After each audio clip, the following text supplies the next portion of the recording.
Hello बच्चों, आइए इस प्रश्न को देखते हैं। निम्न में से कौन त्रियो समावयवी हैं? और यहाँ पर हमें संरचना 1, 2 और 3 दी गई हैं और विकल्प दिए गए हैं। विकल्प ए जो कि 1 से संबंधित है, विकल्प बी जो संरचना 2 से संबंधित है और विकल्प सी जो है वो संरचना 3 से संबंधित है और विकल्प डी तीनों ही संरचनाओं से संबंधित है। सबसे पहले हम बात करेंगे प्रश्न की मुख्य अवधारणा के संदर्भ में।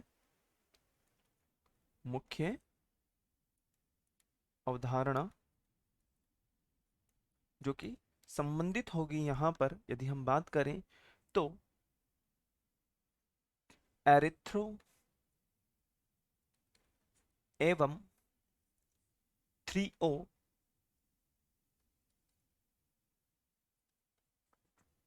संरचना। अब यदि हम बात करें मुख्य अवधारणा के विषय में तो हम लिख सकते हैं कि सिस्टम में एरिथ्रो और थ्रीओ उपसर्गों का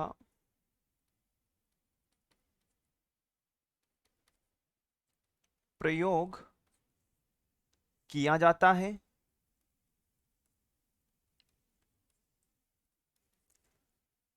दो सममित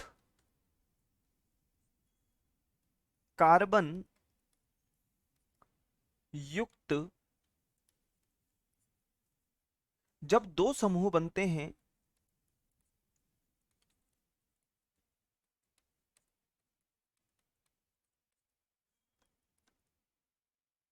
और तीसरा समूह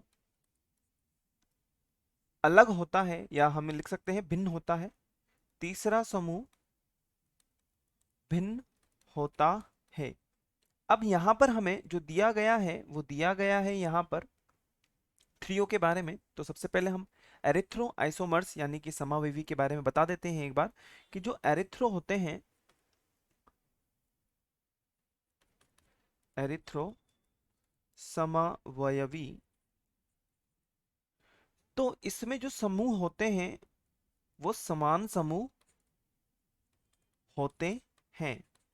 और यदि हम बात करें जो कि प्रश्न में हमें दिया गया है थ्रियो के बारे में, थ्रियो समावयवी के संदर्भ में, तो इसमें जो समूह होंगे समूह असमान, अर्थात हम कह सकते हैं समूह असमान होते हैं। अर्थात फिशर जो प्रोजेक्शन होता है, फिशर प्रोजेक्शन में खींचा जाता है। अब जो समूह असमान होंगे वही हमारा थ्रियो से संबंधित होगा जो कि हमने मुख्य अवधारणा में लिखा हुआ है।